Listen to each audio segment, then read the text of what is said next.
Today we're gonna do an X-Men tier list where we rank 20 of the most popular X-Men characters.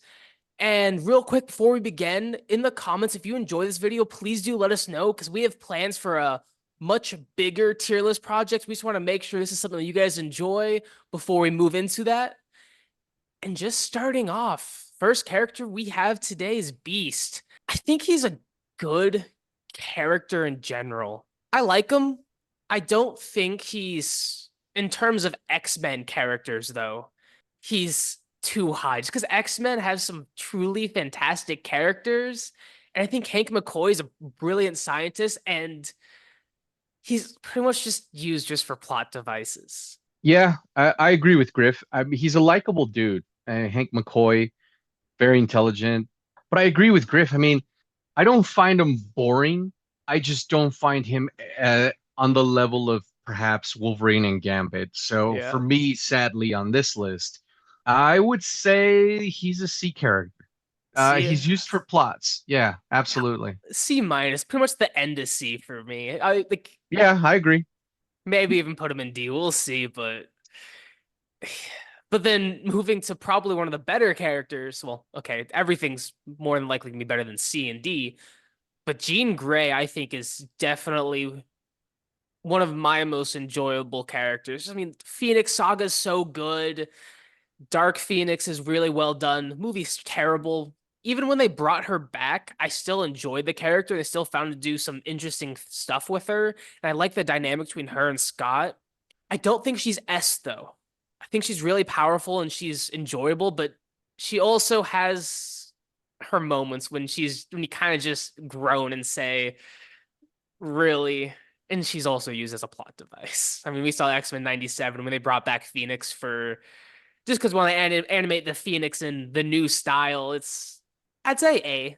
Damn, you ranked her high, man. Jean's okay for me. She's kind of a dork. She's not really leader material, in my opinion. Yeah, she's not. She's not great. She makes some clumsy ass decisions. I mean, she works well with Cyclops, of course. The whole love triangle between her, Cyclops, and Wolverine. When she's Phoenix or Dark Phoenix, I would say A. But if we're talking about just Jean Grey, yeah, Jean Grey's a C for me, man. Both together. Phoenix, Jean Grey, same entity. B then. I'd put her. We could put I'd her in put mid. her, oh yeah, B. We could do that. Yeah, but she's mainly, yeah, as Griff said, plot devices and stuff like that. But other than that, kind of like when you're a kid and you remember dodgeball. If they're like, hey, Yeah. who do you want on your team? I don't want Jean on my team. Yeah. She's gonna get Yeah. hit. And not to mention, more often than not, she does cause issues. Yeah. I just got a soft spot for her. But then we get Morph. And honestly, I knew of the character because I've seen him in a few comics. He kind of just appeared. He was in the game Marvel Heroes. Then the X-Men 92 and especially X-Men 97 really put him in the forefront. But I'd still put him probably D if I'm being honest. He's a good comedic relief character, but that's about it. I agree with you, man. I think he's a likable dude. He's funny. To me, he's funnier in the animated series than he is in the comics. And he's got an awesome power. I mean, he could change into anyone, but that's about it. I mean, it's He's just a worse Mystique. Especially when you have Mystique like is characters like Mystique. cool. And we have Mystique right Yeah. next. So this is perfect. But Mystique does it so much better because more if he does it for comedic effect, he does it for his jokes. He does like transform into characters that he needs their skill set, but Mystique has class. She does it so well. I mean, she uses it for a lot better. She knows how to work it, whereas Morph is he's still Morph, whereas Mystique it's seamless. Yeah, I agree. Mystique is sexy. She's deadly. She's highly skilled in combat. She's everything that Morph could be, but isn't. Yeah. Plus, she's hot. She So I just don't does care if it she's better. blue. Yeah, no, I mean, she has some great arc. She's done well with Magneto, father, mother to Nightcrawler. It's gone back and forth a little bit weird. She's the mom. Fuck that Yeah. noise. Looking with what we have above Jean Grey. Oh yeah, B plus. I Yeah. don't think A, but yeah, B plus for sure. And then continuing with more with the villains, we have Mr. Sinister. He is definitely one of the coolest X-Men villains. And I think X-Men 92 and X-Men 97 even still didn't do him justice. I like how he is this immortal scientist. He's not even a mutant, which is super rare for X-Men. Besides his weird fascination with Jean Grey and Cyclops making the perfect kid, I do think he is a fantastic villain. His motivation is just a bit weird, which again kind of fits X-Men. But whenever there's a Mr. Sinister comic, I always find myself interested in it. He always has some really unique costume decisions. I don't know how he grows a beard, but for some reason that worked well. I like him best with facial hair, actually. Yeah, same here. I think he looks best like that, and I enjoy him. He's a fun villain. I like him too. I very much enjoyed the episode from X-Men 92 when Charles has that dream and it's Victorian London and he's one of these like Darwin dudes and he's all about evolution. He experiments on himself, his wife, and we find out that it's Mr. Sinister. I think he's an intriguing character. I like those characters that I don't know a lot about, that we slowly get it's in bits, but not everything. Yeah, Hmm. I would say for me he's an A-lister. I would agree. Yeah, I definitely think he's a great villain. There's not much more I need to say about him. X-Men has some great villains. And now onto Gambit. And if you're new to the channel, we've been talking about Gambit for quite a bit recently because of Deadpool and Wolverine. And yeah, I think he's an easy S. I think he's such a fun character. I like the dynamic and even though he does portray this loner on a different level than Wolverine, you still know where his heart is. I like the relationship and dynamic between him and Rogue. And he's always a team player, even though he may not act like it. Great powers. He's just fun. I mean, I don't have much more of a reason besides he's just fun to read, fun to watch. He's great. I agree. He's my favorite X-Men. He's my second favorite Marvel character. He's just great. He's got a lot of charisma. He's just every dude ever wants to be like Gambit. He's the coolest guy in the room. He's just the coolest shit. He's got some of the coolest powers. Anything he can touch, he can turn it essentially into an explosive. So that's awesome. Got one of the coolest relationships too in comic books, in my opinion. He's Yeah. in love with this girl he can't really touch. But if Rogue would just put on that stupid collar, So they dumb. could get it on. Could just get it Yeah. on. But yeah, I really love Gambit. I think he's an expert martial artist. He's very agile, great in combat. Yeah, I definitely want that dude on my team. For Oh me, he's yeah. an A. An Hey. S. Okay. Okay, okay, cool, cool, cool. If your favorite X-Men's INS, I guess we're never putting anything up there. Yeah, yeah, yeah. Moving on to Storm.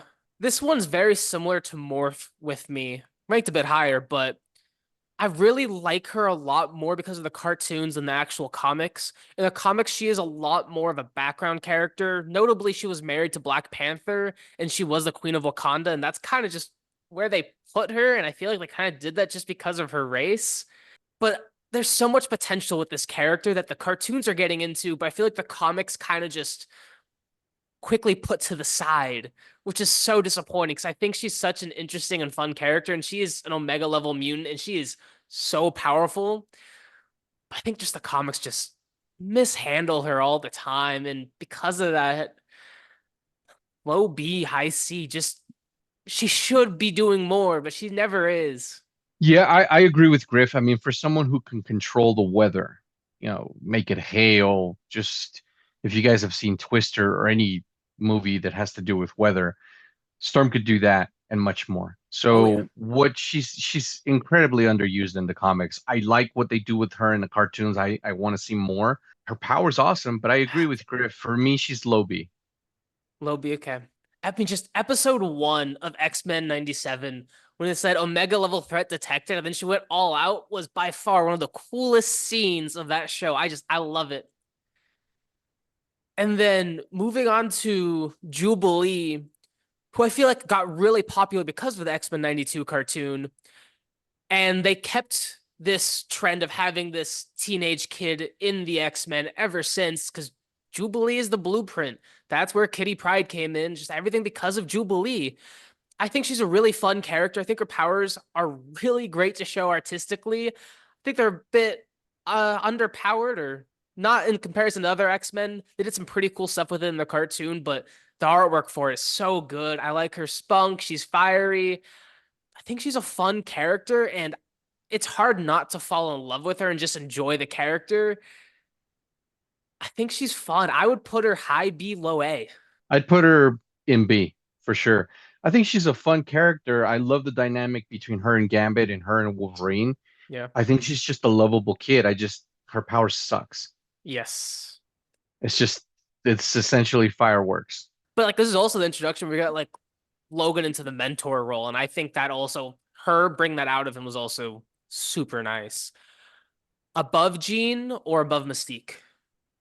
I would say she's in between Jean and Mystique. I don't think she's above Mystique. I think Okay. yeah, she's right there. And then probably the worst character in all of X-Men is Professor X, who is just bullshit. Every 90% of the problems in X-Men is his fault. The other 10% is just the Summers family and some bullshit. Everything is Professor X's fault. And he's so powerful, he can solve all wars, human hunger, everything. He's just a bitch. He sucks. Yeah, He's awful. there's not, I mean, I understand being ethical, I understand morality, and I understand all of this stuff. But again, I mean, if you have the power to stop countries from annihilating themselves, if you could stop world hunger, what he chooses to do with his power is like sometimes like maybe read one of his pupils' minds and things like that. Or he won't set Magneto straight, but he tried to set Sabretooth straight, which makes ass sense. Yeah, we're not rating his power level. His power level is he's an Omega level Godly. mutant. He's just a stupid ass. He's awful. But yeah, he's a D. He's a D character, man. And then now Rogue. She is, I think, if you grew up watching X-Men cartoons, probably so many people's crushes. She's great in 92, X-Men Evolution. She is super dumb and closed-minded at times, especially with her powers and not being able to touch people. And not to mention when you Put have the on the likes collar, of, man. yeah, we have also you have the likes of Forge. You have so many technological geniuses. You later get Warlock, who could definitely make something for you, and you don't. That sucks. Other than that, she's a great character. She's a lot of fun, super powerful. I like her origins with Captain Marvel or then Miss Marvel and Mystique. I think she is a very fun because of that. And I do always like that turn. But because of just how stupid she is sometimes, I can't put her in S. Just because Well, of that. that's my baby. I know, Rogue is my but baby. Yeah, she's dude, she's so dumb. There's so many things she could do and she refuses to.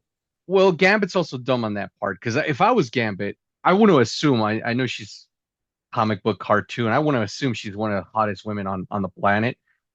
I'd walk in there with the fucking collar. I'd be like, I can make this work. You can easily make it a You don't have bracelet to too. always It's wear it. Just put it on ridiculous. when you want to have a date. And you could take But it off too.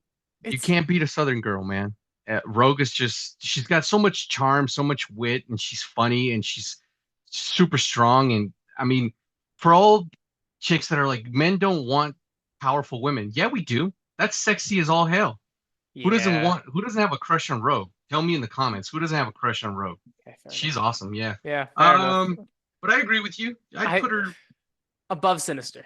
yeah, She's stupid. A She is plus. stupid. But then we get Magneto, who is probably, yeah, is the best villain of all X-Men. More so anti-hero or anti-hero now, but still a villain. He's 100% right every time. I think his powers are super interesting. I mean, Genosha and Asteroid M, I thought were really cool. He has tried so many times at peace, and every single time, other people fuck it up. Magneto was right, 100%, Yeah. I mean, we all saw X-Men 97. Magneto was right. That's all I'll say. 100%. I'm just, do we put him above Gambit though? I don't think he's cooler than Gambit. I think behind Gambit, He has such good storylines. I do like the backstory between him or and do you want to put him Charles. above Rogue? Because he No, is he's a villain definitely and he S. does some. I definitely think he's S. All right. Okay, I'm fine with him there. Then now we have Wolverine. And I'm probably going to be a little bit biased because I do think he's overplayed, especially in the movies and a little bit in the comics. Hugh Jackman did a great job, but I want to see more X-Men than Wolverine. I think he has some great comic arcs like Fatal Attraction, Weapon X. I think they did a really good job with him in the cartoon. I'm just so tired of seeing him. He's bounced around between the Avengers, Alpha Flight, X-Men. Wouldn't surprise me if at some point he was in the Fantastic Four. He is everywhere. He has great powers. I mean, he can't die. He's come back from just being blood blown up by atomic bomb. I'm just tired of him. I'm so tired of him. I agree. I Wolverine is an awesome character. His origin story is fantastic. It's very tragic. He's cool. Definitely one of the people that you want on your team when you're going up against, anyone. Oh, Magneto. Um, but I am a little bit even against Magneto, but I am he's just been overused for me, and so because of that, I put him in A plus. I was gonna put him right above Beast. Oh no, hell no. I would rather see behind Jubilee. I'd rather see Jubilee, Mystique, Sinister every single time before I see Wolverine right now. I don't I just don't think Mystique's cooler than Wolverine. I think B she's plus then, great. not A plus. He's not definitely not above Rogue. Okay, yeah, I'm fine with that. And then we have his counterpart Sabretooth. And everyone who's going off of X-Men Origins, no, they are not related. That movie is shit. They got so much stuff wrong. Ignore the movie. That's not Sabretooth. It's bullshit. So many things that movie got wrong. I like Sabretooth. I mean, he's made to be a counterpart for Wolverine. I don't think he's too special. I like him. I don't love him. I'd personally put him below Beast. Oh no. I think he's higher than he's cooler than Beast. Beast doesn't do shit. He's used for plot devices. He figures things out. Sabretooth, in the comics, he's a rabbit wolf. He's not that soft ass Sabretooth that we've gotten in the movies. One of them is dumb. X-Men, the first movie, he just doesn't even talk. And then the other one is just Liev Schreiber with the fucking trench coat on. It just, yeah, that's not Sabretooth. I like X-Men Uncanny Sabretooth. He'll just tear through you. He'll toy with you and then tear you limb from limb. I like that. Where would you put him? In front of Beast. Okay, that's fine. Clearly, Beast is smarter, but it's just Sabretooth's just cooler. Yeah, no, I'm fine with that. I'm totally fine with that. But then we get Nightcrawler, who I think is on a level of coolness. I think he is definitely one of the coolest X-Men characters. I think he's just so much fun wielding three swords. He's an expert swordsman. He can teleport. We finally saw how or what it looks like when you do teleport in X-Men 97. I thought it was really well done. I like his relationship with religion and how the comics and the shows have kept that. I like him. He's a good moral character. You find yourself sympathizing with him, and he's not one of these characters that's like so overpowered or so perfect that they're just there. He is, I think, a realistic character, and I really enjoy him. I mean, we were rooting for him to come back in X-Men 97. We were disappointed when he was cut from the X-Men movies. You can never go wrong with Nightcrawler. And he was and he was like in a bunch of Spider-Man comics. So that was how I first was introduced to him. I love him. Yeah, I agree. I think he's a fun character. I myself, I've said it numerous times. I'm religious. I like the fact that Nightcrawler is this Catholic demon-looking creature because that's like the gag of it. That you wouldn't expect for someone who looks like him to have that belief. I like his accent. I like the fact that he's German. I like the fact that he's an acrobat. I love his power Yeah. set. So yeah, for me, I would say S. S. Okay. Above Magneto, below Magneto. I'd say above Magneto. Okay. Just really and I really dig his look too. He's Yeah, cool. he just looks so cool, and I like how they didn't go with the demonic red. They went with blue instead. It's just a really good character design. And then now to another one of Edward's favorite characters, we have Angel Archangel. I think again, super underutilized in the comics, but when they did use him in Age of Apocalypse, it was really well done. Hasn't been done justice in cartoons or movies, so I'm hoping we get to see some more. He is a bit more than just the guy who flies around with angel wings. He is. I'll let Edward explain that a lot more because I know he's going to go very far into this. But Angel is a fun character. I don't like him nearly as much as Edward does. For me personally, I think he is low B, but he does have his moments. I just like the fact that he's got wings. I think it's so cool. And not only does he have wings, because a lot of people are like, "Oh, it's just Bird Boy." Well, yes, but his wings also give him a lot of abilities. First of all, Angel has a healing factor that not a lot of people know about. His bones are hollow, just like that of a bird, which allows him to fly at supersonic speeds. And he's got more strength than a normal human, so he could throw a car around and things like that, which a lot of people don't know. And he's also got because of the heights that he flies at, he's got super sight. Like he could see like a hawk or an eagle because of the speeds he flies. And then when he gets turned into Archangel, I really like his arc because he becomes obsessed with killing Apocalypse because of what he's turned him into. And obviously now his wings are indestructible and they're razor sharp, and the feathers that he throws are essentially imbued with Apocalypse's genetics. So they're like super poisonous. I just really like that. But I agree with Griff. We haven't seen enough of him to put him as an A-lister, but I would say B plus. Below Wolverine Below or above. Wolverine, yes. Next on to Cable. He is a very unique character. I like his power sets a lot. He is the son of Jean and Scott, sent to the future to survive. I think outside of few select stories, though, they haven't done too much for him. He got popular, so they put him into a bunch of X-Force arcs. But I think kind of like Wolverine, a little bit overused, just because there's so many other cool characters that they can give more time to. But I mean, if we're just talking about his like first few arcs alone, like the adventures of Gene and Scott and everything that they've done with him early, he's so cool. He's one by far, for backstory wise, one of the most unique and interesting X-Men characters by far. It's just sense that he's not lived up to it. I think he's a very interesting character.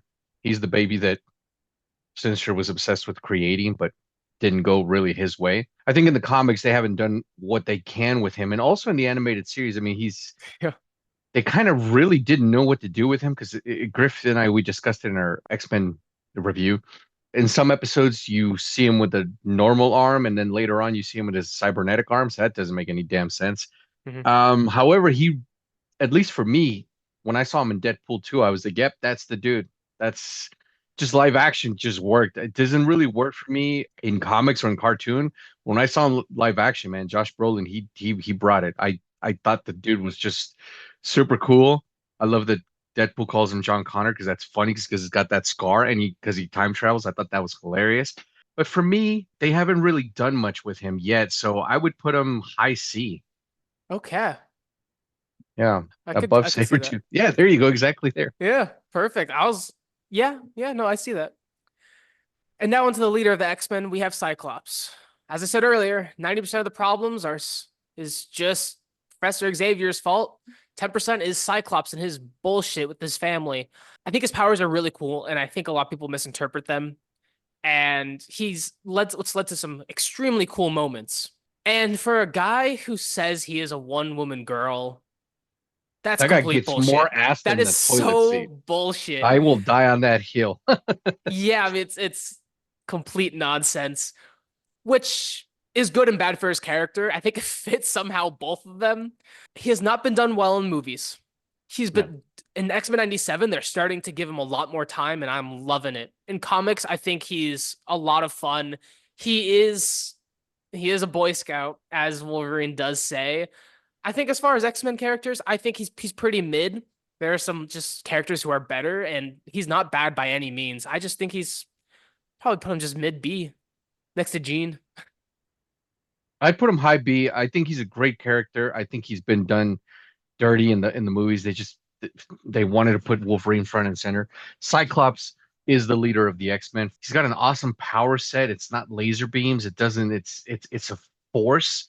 So it punches like like There's no heat. no one's. Yeah, there's no heat. It punches like no one's business. We saw it on X-Men '97 when he just dived off the Blackbird and he So just. cool. I always wanted to see that. We got it. That was one of the coolest moments. I love that Him episode. saying "my X-Men" to me, that was also badass. And I will die on this hill. Griffin is 100% right. For a guy who claims to be faithful like no other, he gets more ass than toilet seats. Yeah. Fun character. Where would you put him? Above or below Angel then? Above Angel. Above Wolverine? Nah, he's not cooler than Wolverine, but he's let me fix that statement. He's not cooler than Wolverine. I'll die on that hill. Yeah. But he is the leader of the X-Men. He Oh deserves to yeah. be he deserves to be up there. He doesn't deserve to like take fucking second seat to Wolverine. Yeah. But Wolverine is the cooler X-Men. Oh yeah. And then now we got Apocalypse, who is the first mutant, the cause of so many issues, and we're still looking for the resolution in the animated series. He's so much fun. I don't think there's a bad arc with him in it. I Yeah, agree. he's well He's written pretty every solid. single time. Character Please don't be designs, played by The Rock. I get Don't nightmares do it, about Kevin. that. Yeah, don't do it, Kevin. I mean, Oscar Isaac did the best he could. Oscar Isaac, if that script would have been better, he would have nailed it. Yeah, Please don't get The Rock in there. Don't do I it. I think he's above Rogue. Oh yeah, Apocalypse? Hell yeah. Do you put him in S though? 100%. He's a sick, sick villain. He's one of the better comic book. I think Oh it's yeah. I'm entering fucking dark territory here, but I think it's I never liked Thanos. No. I think I think I think Apocalypse it's is good, Doctor yes. Doom, Magneto, Apocalypse, Sinister, the Joker. That's a separate video, but yeah. So then above Rogue or below Magneto? Does he breach S? Does he breach S tier? He's had no bad arcs, but movies I think suck. he's I think he's cooler than Magneto. Magneto's awesome. Okay, I would put him, yeah, there you go. got it. And then we have the Sentinels. They've done some unique things with them in the movies. I think they serve a purpose. They are the ultimate mutant plot device. And I think that does really cool stuff. Cassandra Nova did amazing stuff with them in Genosha or in X-Men 97 with Bastion. They did some great stuff. Nimrod's super cool. I like the design, but I never understand this. Same complaint I have with Iron Man, especially early Iron Man in the 60s. What is with people's obsession in putting muscles and abs on robots? They're I don't fucking get that robots. either. They don't have muscles. Why does this man have chiseled abs and I, I, it's I dumb do as get the hell. I do get the early Iron Man stuff because even though it's complete bullshit, I don't. it was supposed to be wearable metal. Well, I yeah, know that but makes no I mean fucking the sense. first iteration was the big clunky one. Then you go to the I it's not gonna Yeah, it was supposed to be like cloth, but like I know it makes no fucking sense, but that's what it was supposed to be. But yeah, with the Sentinels, that doesn't make any damn sense. low C, maybe high D. Genosha's cool though. Yeah, I would So is say Nimrod. high C because the Yeah. Sentinels, I It's like always the who's design. controlling. Yeah, the design's nice, but it's always who's controlling the Sentinels that just do such a I great like the job. story, Bolivar Trask, Nimrod, fucking Master Mold. Yeah. I especially, even though I did agree with Griff, we were both like, do we really need him in fucking X-Men 97? But Yes. once, as the episodes progressed and we actually saw what was done with them, we were like, yeah, okay, I'm in. Yeah. High C. Okay. Now, last but not least, we have the half brother of Professor X. We get Juggernaut, who is an unstoppable force. He is a lot of fun. He has been portrayed pretty lamely in the movies and the shows. I think he can be done so much better, especially when they get more into like what he is rather than just the guy who breaks walls, because that's all they use him for. I would probably still put him though high C, low B, just because of that. I mean, comics, there's some good stuff, but nothing too recognizable besides him being like part of the mutant brotherhood of just hating Charles. I think he's an awesome character. I think we've seen, if you guys have not seen it, go watch X-Men Evolution. They do some Yeah, great true, shit with true. Juggernaut, surprisingly, in that show that even wasn't done in X-Men 92. X-Men 92 did 2 or 3 episodes with him. They were solid, but what they were able to do with him in X-Men Evolution just went more into his backstory, into his hatred for Charles and things like that. X-Men: The Last Stand was the first time we saw him in live action. Fuck, that movie screwed it up. First of all, Vinnie Jones was solid and would kick my ass any day of the week. Not at fault. But he was given like a suit to wear, which is dumb. The line delivery, that movie sucked, and it wasn't Vinny's fault. And we saw him better done in Deadpool. Yeah. I dug what was done in Deadpool 2 with him. I liked his helmet, although it didn't make any goddamn sense for me why he was in prison because he was wearing his helmet and he would have been unstoppable. So that did, and Because he had a mutant collar because they that fucked it doesn't up. make, yeah, that doesn't make any goddamn sense because he's not a mutant. Like that's not gonna. The only thing that can stop him is if you remove his helmet, which is hard enough to do, and then Charles or Jean or one of these psychics have to like give him mental attacks. I mean, at this That's point, it. you've seen Deadpool and Wolverine. They use Juggernaut's helmet against Cassandra Nova. It's similar. That was the part. And it That's the was most dumb as accurate thing we've hell. gotten. It was dumb as hell that X-23 was able to cut him because Yeah. she couldn't. When I saw that, I was like, I would have given you an A plus, but you had to do that shit because you can't cut the Juggernaut. Even Nope. even Wolverine's claws won't cut the Juggernaut. So the thing with him is, I'm diving a little too deep into him, but he's an awesome character. If he's standing still or sitting down eating snacks or whatever, he's not too much of a threat. But if he gains any momentum whatsoever, you're not stopping. It is he's beaten the shit out of Colossus before, who's a force to be reckoned with. And I'll die on this hill. If he fights the Hulk, that fight's not ending until Judgment Day. Never. The more you piss off the Hulk, I don't care what the fucking Russo brothers say, bigger and madder and stronger he gets. And if he and Juggernaut's already in momentum, that shit's never gonna end. Where would you put him? I would put him. I would definitely put him behind Cyclops. I think he's a B plus. Okay. Just because we haven't seen them, He man, they could, really need to get some good writers with him. There's yeah. some good shit there. At least X-Men usually has some pretty good writers. This is our tier list for these X-Men characters. Again, let us know in the comments what you guys think about this. We do want to do a bigger video, so we're going to go through each decade of the X-Men characters and do a massive tier list with all X-Men characters that they are introduced. So please let us know if that does sound interesting or if you enjoy this video, just so we know that's something you guys are interested in. If you guys enjoyed this video, check out our review for X-Men 97. It's a fantastic show. If you're a fan of X-Men or you want to get a good introduction to them, there's no better way to do it. It is fantastic.